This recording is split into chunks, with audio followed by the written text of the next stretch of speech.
लो बच्चों, चलिए प्रश्न को पढ़ते हैं और समझते हैं। हल करके थीटा के व्यापक मान ज्ञात कीजिए।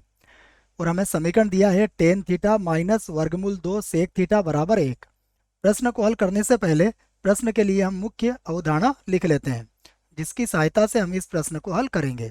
तो प्रश्न की मुख्य अवधारणा जिसकी सहायता से ये प्रश्न हल होगा, इस बात को याद रखें कि इसमें हम व्यापक हल ज्ञात करने के कुछ सूत्रों को लिखेंगे। देखो, जिसमें पहला सूत्र लिखेंगे हम, यदि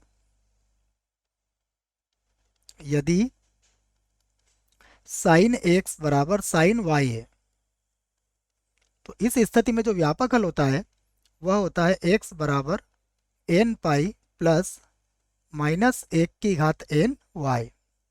और ध्यान रहे, यहाँ n जो होता है वह सदैव पूर्णांक होता है। दूसरा देखिए, यदि हमें कोई त्रिकोणमितीय समीकरण इस प्रकार दी गई है, a cos थीटा प्लस का b साइन थीटा और बराबर c है, तो को हल करने के लिए हल करने के लिए हमें क्या करना होगा, इसमें वर्गमूल a का वर्ग प्लस b का वर्ग का भाग दिया जाता है, भाग दिया जाता है। यह बात आप याद रखें इस प्रश्न के लिए। चलिए प्रश्न को आरंभ करते हैं। हमें जो समीकरण दी है उसे लिख लेते हैं। हमारे पास समीकरण है टेन थीटा, उसके बाद माइनस का वर्गमूल 2 और यहाँ पर हो जाएगा सेक थीटा और बराबर कितना है 1। अब देखिए, टेन थीटा किसके बराबर होता है? टेन थीटा बराबर होता है साइन थीटा बटा कॉस थीटा। उसके बाद माइनस, देखो कॉस थीटा होता है 1 बटा सेक थीटा होता है 1 बटा कॉस थीटा, तो ये हो जाएगा वर्गमूल 2 बटा ये हो जाएगा कॉस थीटा बराबर कितना होगा 1। अब देखिए, इसका लघुत्तम ले लीजिए आप, तो जब इसका लघुत्तम लेंगे तो ये होगा साइन थीटा, फिर होगा माइनस का वर्गमूल 2 और बटे में होगा कॉस थीटा और बराबर कितना हो जाएगा 1। यहाँ से देखिए, कॉस थीटा को आप इधर गुणा कर दीजिए। कॉस थीटा को इधर गुणा करेंगे तो ये होगा साइन थीटा माइनस का वर्गमूल 2 और ये हो जाएगा कॉस थीटा। अब क्या करेंगे, हम कॉस थीटा को बराबर के इधर लाएंगे और वर्गमूल 2 को बराबर के इधर ले जाएंगे, तो पक्षांतरण इनका कर देंगे हम। तो ये होगा हमारे पास साइन थीटा और उसके बाद माइनस का कॉस थीटा बराबर होगा वर्गमूल 2।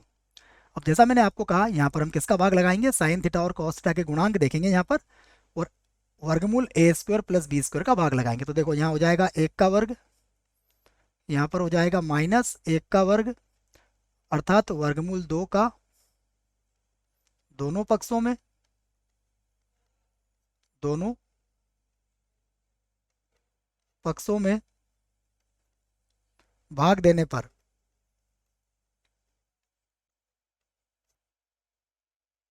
ये लिख दिया हमने। तो देखो क्या होगा, ये होगा 1 बटा वर्गमूल 2 साइन थीटा बटा वर्गमूल 2, ये हो गया हमारा कॉस थीटा। और यहाँ देखिए, यहाँ कितना बचेगा, यहाँ आ जाएगा 1। अब यहाँ पर 1 बटा वर्गमूल 2 को हम क्या लिखेंगे, ये देखो साइन 45 डिग्री के बराबर, साइन 45 के बराबर भी होता है और कॉस 45 के बराबर भी होता है। तो हम इसको लिखेंगे साइन थीटा और इसे लिख लेंगे कॉस पाई/4 अर्थात 45 डिग्री, माइनस यहाँ देखिए ये हो गया कॉस थीटा और 1 बटा वर्गमूल 2 को लिख लेंगे हम साइन 45 डिग्री अर्थात पाई/4 बराबर कितना है 1। अब देखिए, अगर आप यहाँ पर देखें तो यह एक सूत्र बन गया है, वह सूत्र मैं लिख देता हूँ। यहाँ यह सूत्र बना है sign A cos B minus cos A sine B, यह सूत्र है। और यह किसके बराबर होता है, यह बराबर होता है साइन ए माइनस बी के।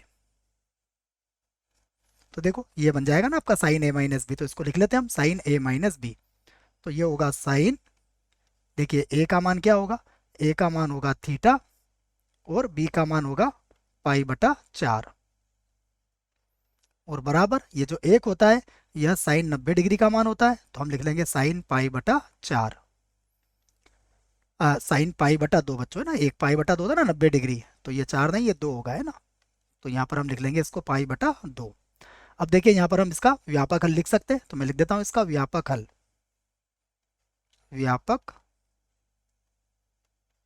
हल तो देखो व्यापक हल हो जाएगा इसका थीटा माइनस पाई बटा 4, थीटा माइनस का पाई बटा 4 बराबर एन पाई प्लस माइनस 1 की घात एन और यहाँ हो जाएगा पाई बटा 2। अब ये जो पाई बटा 4 है इसे भी बराबर के इधर ले आइए, तो थीटा बराबर ये होगा एन पाई प्लस माइनस 1 की घात एन पाई बटा 2 और ये हो जाएगा देखिए प्लस का पाई बटा 4। अब यहाँ पर हम दो स्थितियों पर विचार करेंगे कि एन या तो सम होगा या फिर विषम होगा। तो देखो मैं सबसे पहले पहली स्थिति लिख देता हूँ यहाँ पर कि यदि यदि एन क्या है विषम है, विषम है। देखो यदि एन विषम हुआ तो क्या होगा थीटा बराबर हो जाएगा एन पाई, विषम हुआ तो ये माइनस का बनेगा, तो माइनस का पाई बटा 2 और माइनस का पाई बटा 4। तो इन दोनों को जोड़ लेंगे हम, देखो माइनस 1/2 और माइनस 1/4 को जोड़ लीजिए आप, दोनों का लघुत्तम कितना आएगा 4, तो ये हो जाएगा आपका देखो 2 से कट जाएगा तो ये होगा माइनस का 2 और ये माइनस का 1 अर्थात कितना हो जाएगा माइनस का 3/4। तो ये याद रखें आप। तो यहाँ से देखो थीटा बराबर कितना हो जाएगा, यहाँ से थीटा बराबर हुआ एन पाई और माइनस का पाई बटा 3 पाई बटा 4, 3 पाई बटा 4 और जहाँ एन क्या है एन विषम पूर्णांक है, एन क्या है विषम पूर्णांक है। ये हमारे पहली स्थिति का उत्तर आ गया। अब देखिए हम दूसरी स्थिति को देख लेते हैं। तो दूसरी स्थिति में क्या लिखेंगे हम, यदि एन सम है, तो यहाँ पर लिख देता हूँ मैं यदि एन क्या है सम है, सम है। देखो एन सम है तो क्या होगा, यहाँ पर हम लिखेंगे फिर से थीटा बराबर एन पाई और अब पाई बटा 2 क्या हो जाएगा, देखो अब यहाँ पर पाई बटा 2 जो था हमारा प्लस का हो जाएगा और यहाँ पर कितना था ये बच्चों, यहाँ पर हमारा प्लस पाई बटा 4 था, ये थोड़ा गलती हो गया है तो ये इसको सही करना पड़ेगा हमें। ये होगा हमारा प्लस का पाई बटा 4। तो जब ये प्लस का पाई बटा 4 होगा बच्चों तो ये भी प्लस का बनेगा और ये प्लस का बनेगा तो ये माइनस का 1/4 हो जाएगा बच्चों। यहाँ से मुझे यहाँ से 3 को मैं हटा देता हूँ, देखो ये थोड़ा देखने में गलती हो गई थी हमसे, ये लीजिए ये माइनस का पाई बटा 4 हो जाएगा। ठीक है चलो अच्छा रहा, हमने इधर देख लिया इसको। अब देखते हैं इसको आगे। तो अब हमारे पास क्या बनेगा, ये बनेगा एन पाई प्लस का पाई बटा 2 और प्लस का पाई बटा 4। अब इन्हें जोड़ लेते हैं हम।